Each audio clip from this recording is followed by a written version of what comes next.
Okay, Lee, here we go with the second part of the questions. And I'm going to go till close to 5, and then I got to take a break. And if there's some left, I'll get them tomorrow. Seeking can be a lifetime quest. Do we ever become finders? Isn't that great?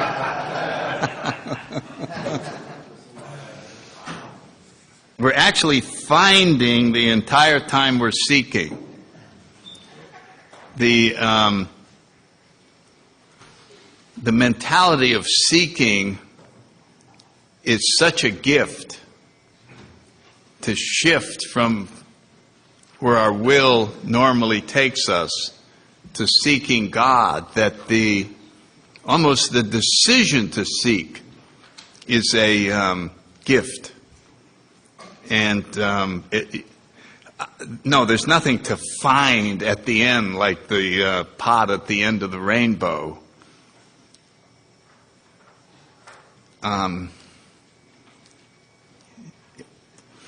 Because it's eternal, and it's its own gift. So the finding is in the seeking. It is happening at the same time.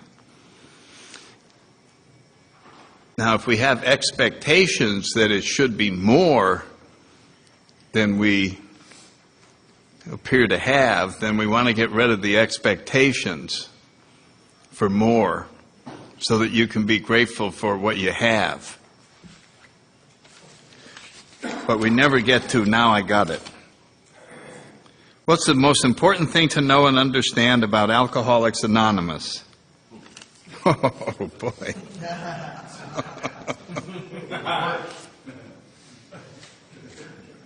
Wow. Now, this is a question that if I was asked this question every 5 years of my sobriety, you would have had a different answer. And I think the old-timers in here would agree with that at the end of 5 years, you would have had this answer and that answer and this answer and that answer. And so today, I would say that the most important thing to know and understand is to realize there's nothing to know and understand. If you could get rid of the desire to know and understand, you'd be 90% home. There's only something to be experienced, and the experience can't even be put into words correctly or adequately for someone else to understand and know it, which is why all spirituality is generally discussed with stories. And that's why speaker meetings are so powerful. When a person gets up and tells their story, they have delivered the message of God by telling their story.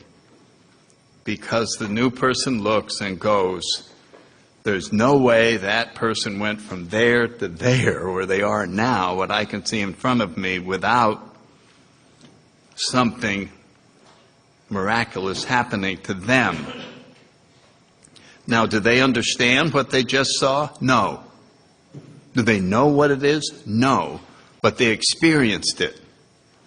So we end up wanting to know or understand.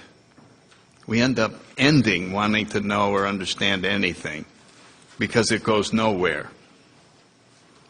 And you could almost substitute in our description of God as I experience Him, which is really closer than understanding. We understand God from the experience, but the experience is enough. We just experience God because it's a complete mystery. You can't understand it. So we get rid of the need to understand or know anything. and just experience this weekend. That's what everybody's doing. They're just having the experience of a lifetime, meeting and talking and doing all this. And then you go home and you tell people, this was just amazing. And then you try to explain it, and they'll go, yeah, I'm glad you had a good time.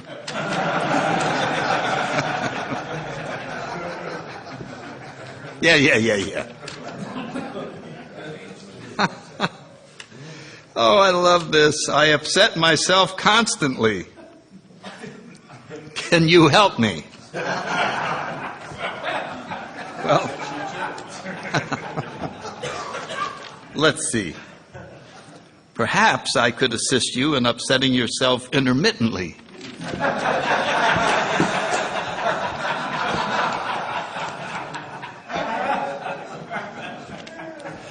Why is that such a good question? Everybody in the room's eyes lit up. I upset myself constantly. Is that in our literature? Is that sentence? Of course it is. Our problems are of our own making. That is our nature. That is the building material that we constructed our own lives with. Thinking. And that's where we live. And the lecture tomorrow will cover all that. Can I stop upsetting myself? Yes and no. You cannot stop your mind from trying to upset you, but you can stop listening and learn how to quietly detach from your own thinking through periods of silence and letting everything be as it is, and all of the techniques that you might find in reflective, contemplative, meditative books, teachers, whatever. That whole area is to free us from the power of our thoughts. You can't stop that thing from just up there. But if it becomes background noise, you're really free of it. So yes, that is a top priority. All right? When people say I'm sober through the grace of God, does that infer that people who can't seem to get sober have not received God's grace? Does anybody feel Scott Redmond in the room on this question? What was his story out in Los Angeles? The earthquake came and this guy's house fell down and that guy's house was okay. And the guy in the okay house was saying, through the grace of God, my house stood there. And Scott said, yeah, and God looked at the Jew and crushed his house. Implying that the grace is selective in some way, which, well, if someone says it, they're trying to say, they're trying to thank God for their sobriety. And the choice of words may sound like they were singled out for the gift of sobriety and someone else wasn't. And to answer that question of why are we in the 10% that got to come into this society is impossible, because none of us deserved it over the people who don't make it. And so we have a tremendous responsibility to expand this gift. And everybody here tries to do that. They try to carry it to another alcoholic.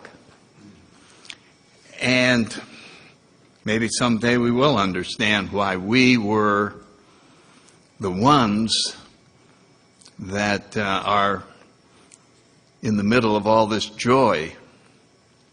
I do know this, that if people didn't die It would be hard to convince anyone that this was a fatal illness. And unless you're convinced it's a fatal illness, you're not going to do all this stuff.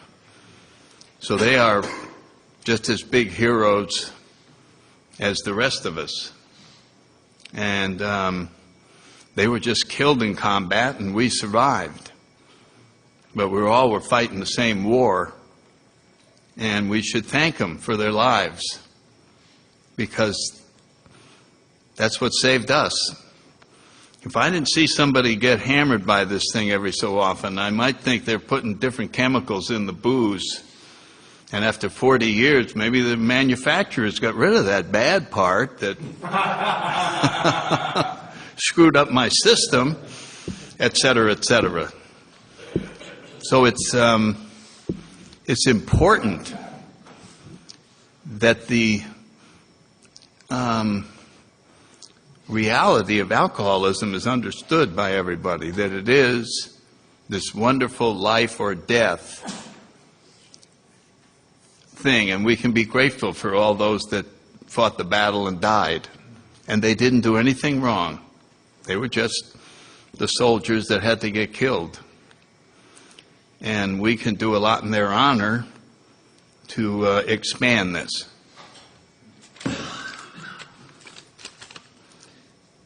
How do you turn something over to God? Well, I would say the first thing is to be willing. Examine whether you're willing, or are you holding back? Ask your sponsor if he thinks you're willing. Do you think I'm really willing to let this go? A lot of times you're going to find out that you're pretending that you're willing, and you're hoping that it doesn't get taken. Because you're still getting some pleasure out of it. You're still getting some enjoyment out of it. To be entirely willing means to totally get rid of it.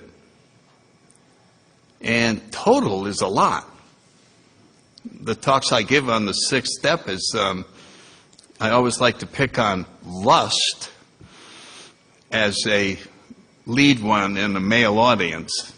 How'd you like to be 100% free of lust? I don't see any hands.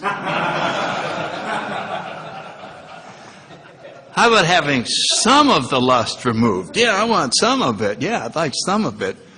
All of it?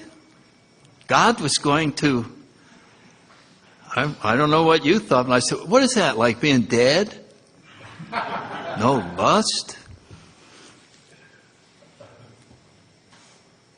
So it's,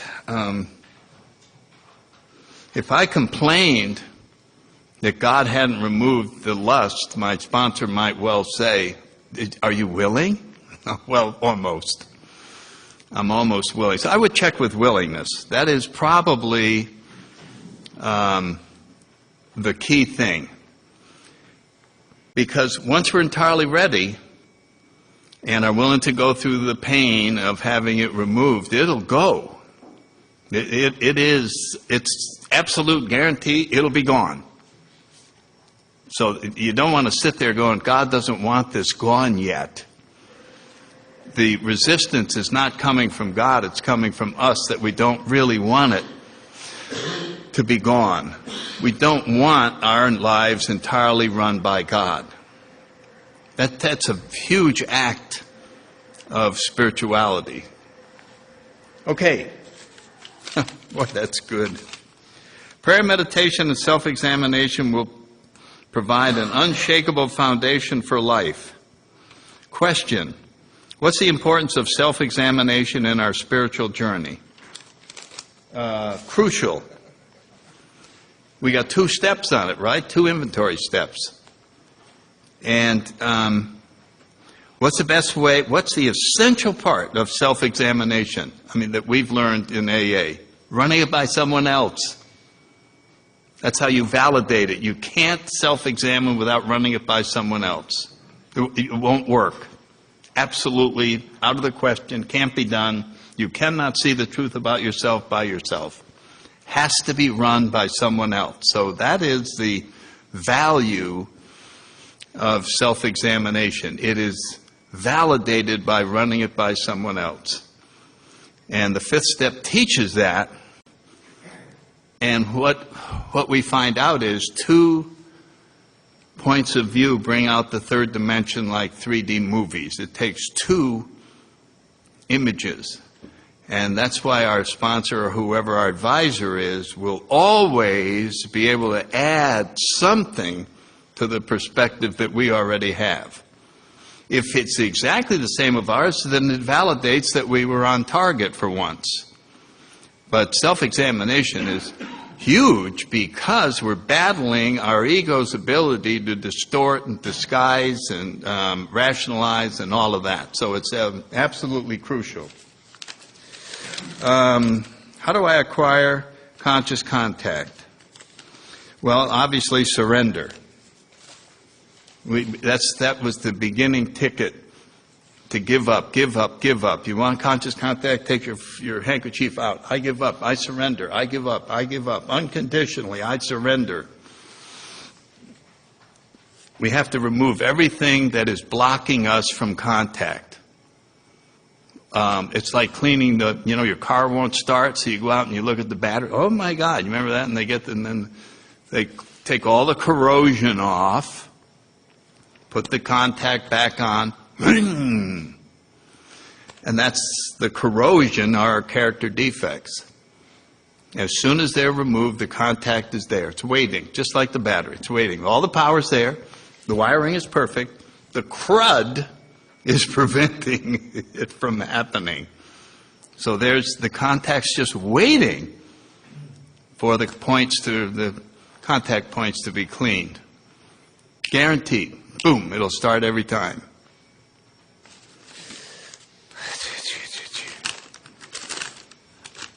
The statement on page 20, our very lives as ex-problem drinkers depends on our constant thought of others and how we may help meet their needs. When does this happen? Every day when I leave my house, I say this is in prayer form. Please help me to meet the needs of everyone I meet today. But it's amazing how little this enters my thoughts after that. Well,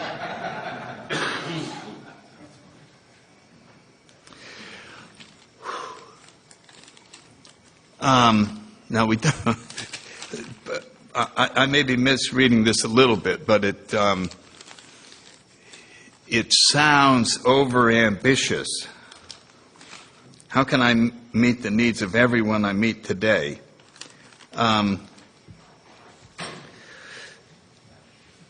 The basic need of everyone is for love. So we got to remember that. Forget all this other stuff. I'm needy for this and needy for that. We don't supply that. We don't meet those needs. The basic need of everyone is love. If I am connected to God and act with love, you're in. That's it. You can't make it any simpler than that. And so as we go through the day, were the people that we came in contact with better off or worse off after we left? And if you treated them with respect and love, they are way better off.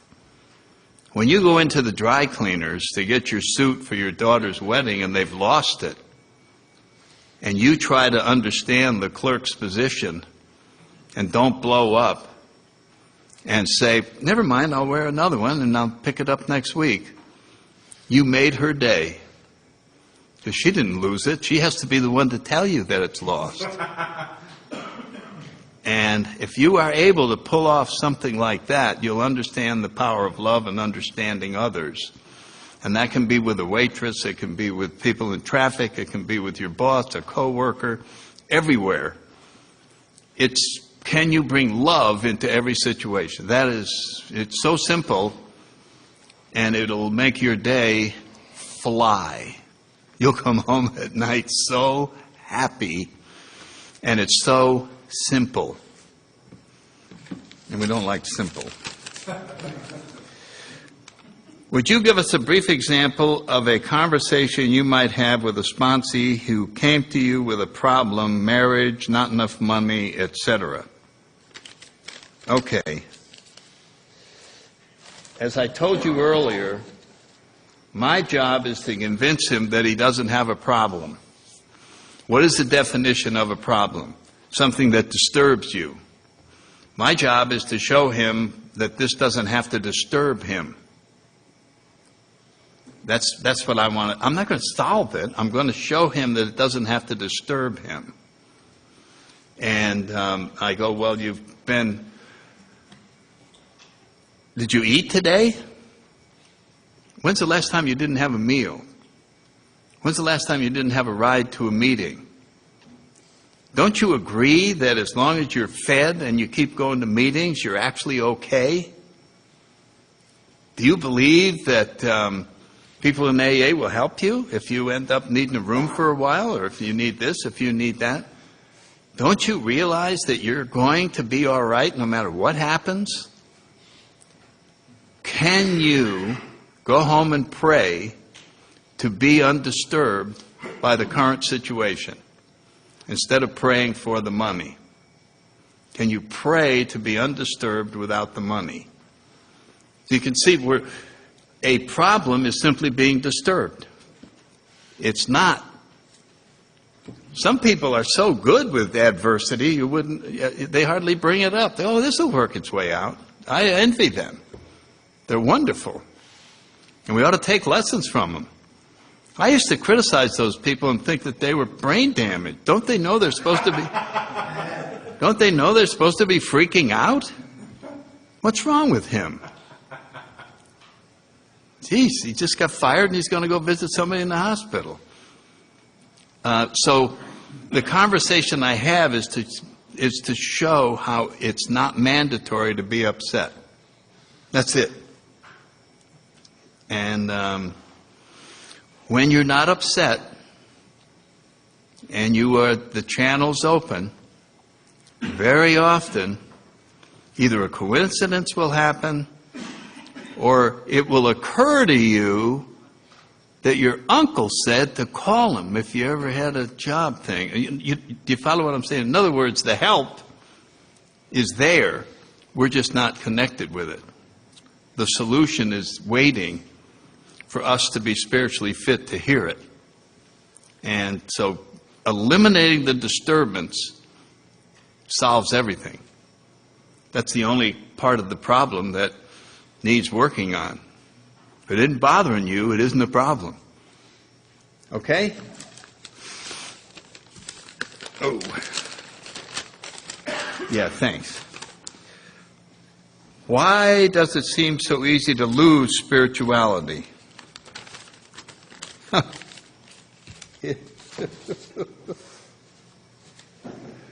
Well, our nature when we came here is to pay no attention to that. We've been programmed and wired to be self-sufficient, to pay attention to the news, to keep track of all the problems, et cetera, et cetera. And spirituality is to disregard all that. And so becoming unspiritual is easy as turning on the news. For me, it's going to Las Vegas. I get off the plane in Las Vegas and a spiritual vacuum cleaner starts sucking me dry.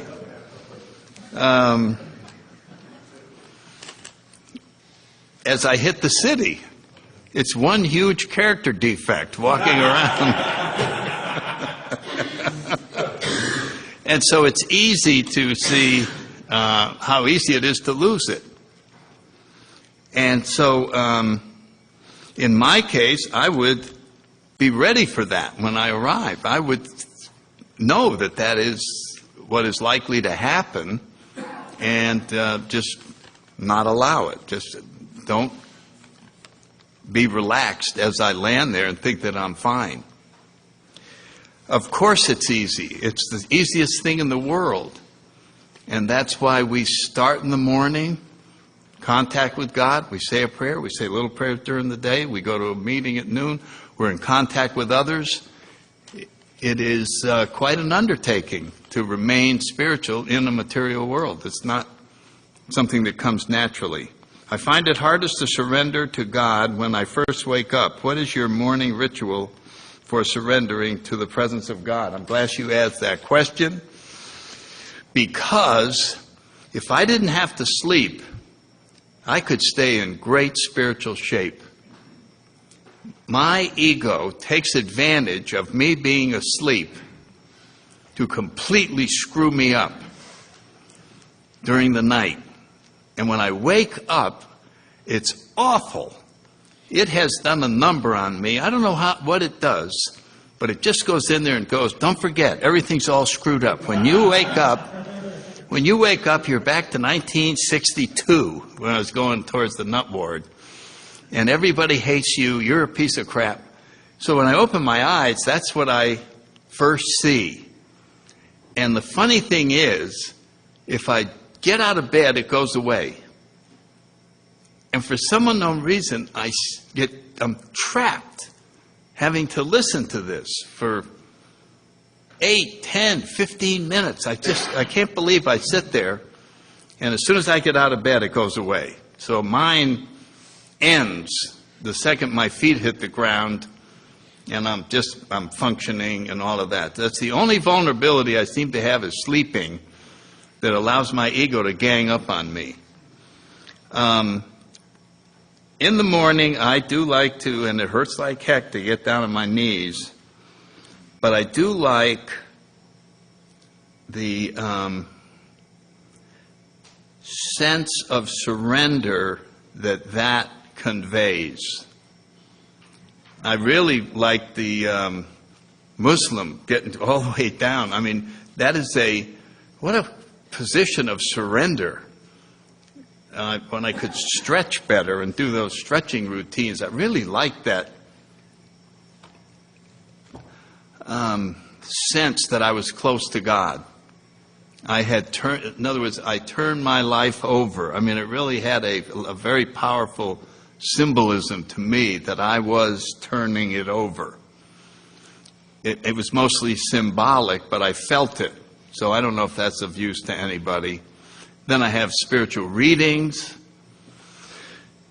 and I try to have some spiritual thoughts about people in the program, and then I'm ready for receiving interesting spiritual thoughts. And I wait for them all day, and if I hear something at a meeting, I write it down, and I collect them, and it's just so exciting every day to see some other idea revealed, and makes my day. People at Yana see me writing all the time. I hear somebody say, oh, I know it. And then it ends up in some weird story at a men's weekend.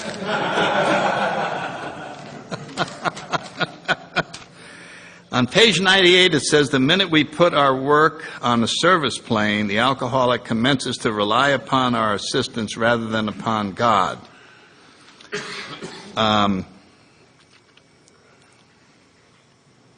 The alcoholic commences to rely upon our assistance upon God. It seems a contradiction to be of service, but don't put your work on a service plane.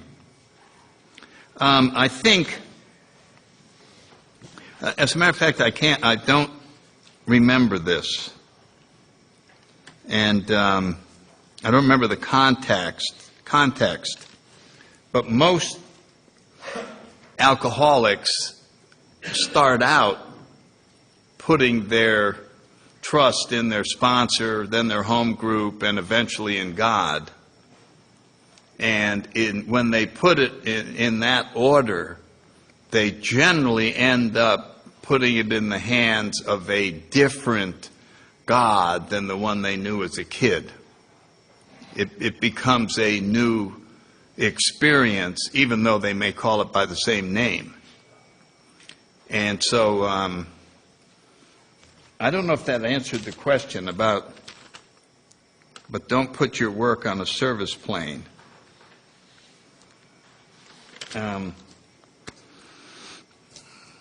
If anybody has a better answer, see me at the end, and I'll bring it up tomorrow. I realize that's not answering the question, but I'm not going to try and make one up. I'd have to see it's not ringing the bell what that means, because it does look contradictory. So let me look at it, or let Dick Anderson come up and whisper in my ear. How do I tell what is God's will and what is my will? Ask someone else.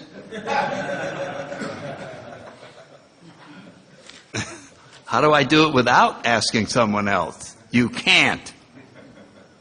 It's so important to realize that running things by,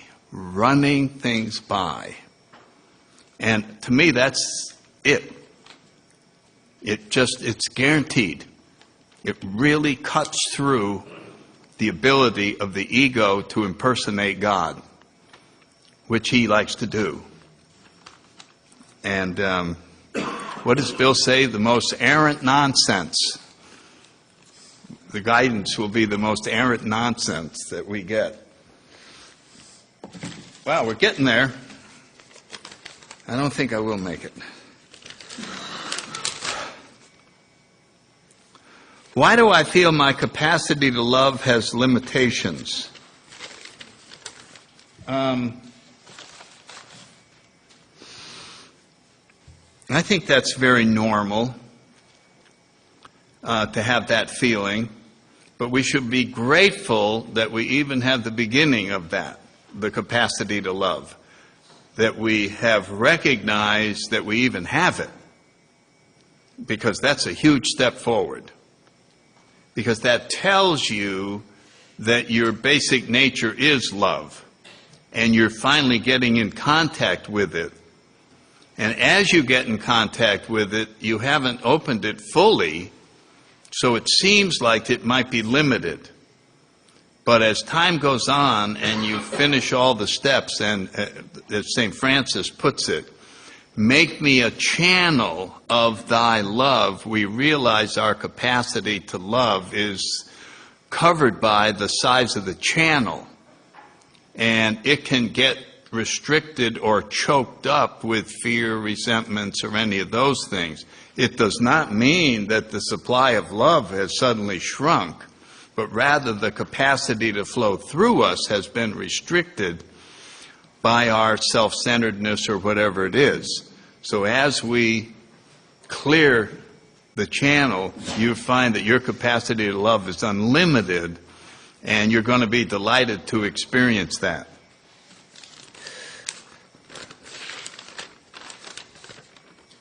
Bill W. says in our literature that speaking of service and living by spiritual principles, we first do these things because we must to live, then we do these things because we know they are right, and then we do these things because we love them. Oh my God, is that beautiful? It seems to me that we reach different levels of awareness in our recovery. Could you expand on this? On different levels of awareness, you better believe it. That's the point of this weekend, is to make sure you do not stay at the level you're at, because you'll be cheating yourself out of so much more. To increase awareness, I mean, that's what our whole 11th step is all about.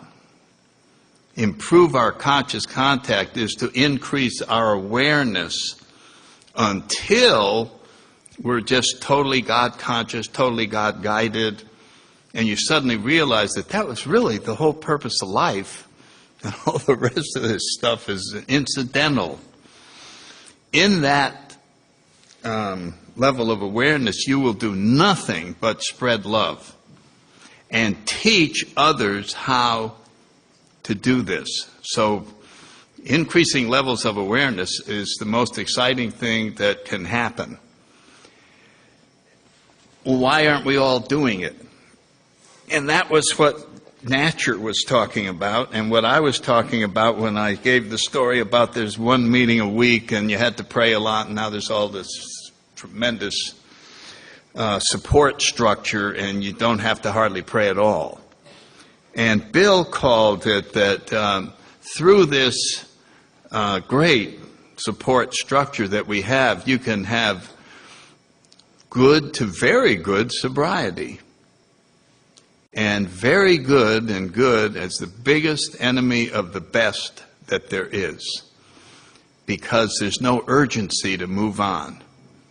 And you end up spending the next 30 years 80% as happy as you could have been. And that's a tragedy. Sounds pretty good, doesn't it? Yeah, I was pretty happy most of the time. Now, see, when you come in and you're miserable, that sounds pretty good. But if you've been around a while, you do not want to settle for that. You don't want to settle for pretty good sobriety when you could have the best. And that is an individual adventure. The system will give you good. You have to go get the best. Actually, there's only one more after this. Will I get an awakening from going to lots of meetings and doing lots of service work? No.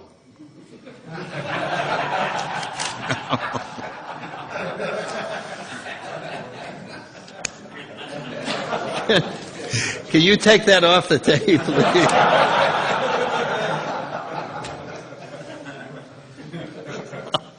You want an awakening? Go to Towns Hospital.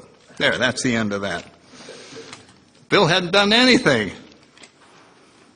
He just sat on the bed. Well, if there is a God, he'd show himself. Okay. Boom. What do we say about going to meet and doing a lot of service work? Nothing ensures immunity from drinking like helping other alcoholics. Immunity from drinking. That isn't spiritual awakening. So we do that and take greatest satisfaction out of it, and we're driven into doing that in order to stay sober. That's what that sentence says. Nothing ensures immunity from drinking, so we don't want to drink, so we go get involved in service. Nothing wrong with that, but there's something at another level. We seek an awakening by working the steps. And we haven't even gotten to the 12th step, carrying the message to other people, when we have, at the end of the 9th step, the connection with God. We suddenly realize that God is doing for us what we could not do for ourselves, which is an awakening. Out of an awakening comes the irresistible urge to pass it on. And now we're going to go help the next alcoholic, not to stay sober, but because it's fun and free. The joy of helping someone. It is such a free gift. It just flows out of us there isn't even any selfish part. Well, I'm glad I'm doing this because it'll keep me sober. That's in the past. Now I'm doing it because it's so much fun. You couldn't talk me out of doing this. We couldn't get Dick away from the jail work if we put handcuffs on him. He'd find a way to get in there because he loves it so much. It's just, oh boy. Sure, in the beginning he might have been doing it to stay sober, but now he's doing it because he can't help doing it. He has to. It's part of his nature, and it's fun and fun and fun. So there's two dimensions to service. And I hope I covered them. All right. Well, that still leaves one with a half a page. Moving past deep resentment and fear. I don't know was there something in addition to this? I don't know who wrote this. Moving past deep resentment and fear. Well, you could get into deeper resentment.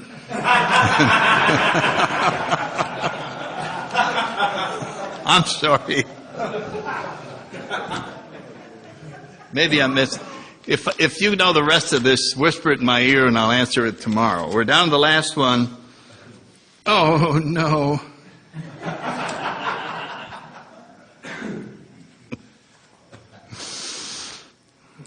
Okay. How do we handle women abusers in our groups?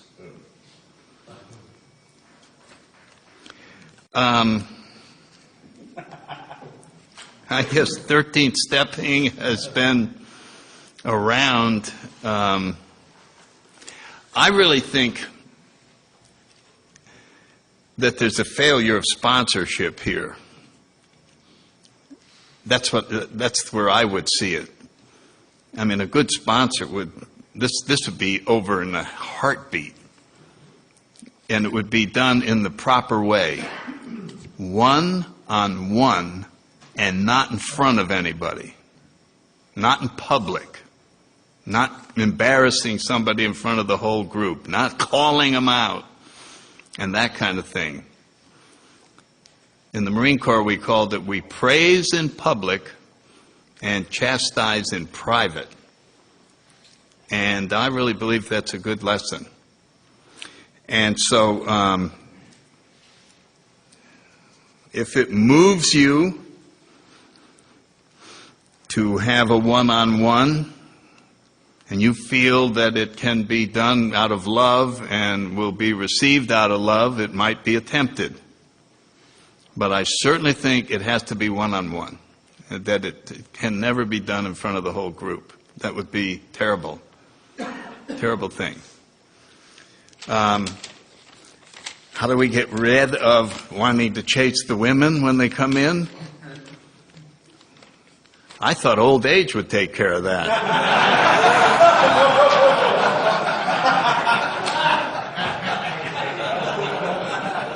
But I see Dick roping every newcomer that comes.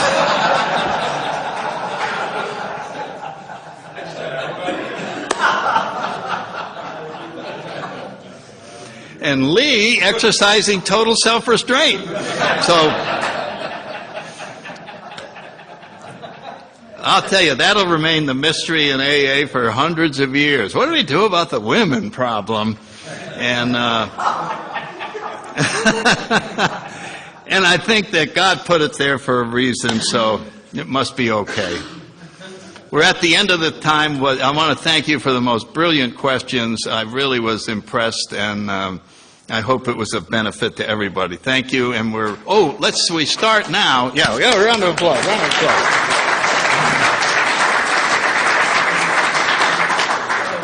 Chris will give it the moment.